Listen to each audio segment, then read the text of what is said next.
Брюсселе проходит саммит Украина-ЕС. На повестке дня подписание ряда соглашений в области энергетики, антикоррупции, сотрудничества с Европолом и дальнейшей европейской поддержки специальной миссии наблюдателей ОБСЕ, а также вопросы безопасности и разрешения конфликта на востоке Украины. В саммите принимают участие президент Европейского совета Дональд Туск, глава Еврокомиссии Жан-Клод Юнкер и президент Украины Петр Порошенко. Корреспонденты BBC Украина поинтересовались у жителей Брюсселя, что им известно об Украине. Есть конфликт между Украиной и Россией. Есть проблема с Россией, что-то про часть страны, которую россияне хотят захватить.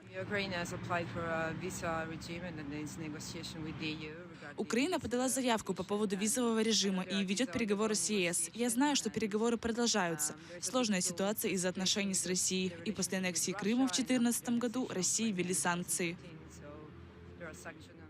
И, как сообщают СМИ, ЕС не принял официального решения об отмене виз для украинцев. Прозвучали лишь оптимистичные заявления. Как заявил президент Еврокомиссии Жан-Клод Юнкер, Евросоюз сможет вести безвизовый режим с Украиной до конца 2016 года.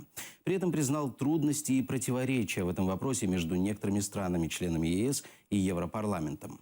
Первый заместитель председателя Верховной Рады Ирина Геращенко охарактеризовала диалог Украина-ЕС как открытый и порой жесткий. По ее словам, украинская делегация очень четко отстаивала позиции и по безвизу, и по соглашению об ассоциации, и по санкциям против России, которая продолжает войну против Украины.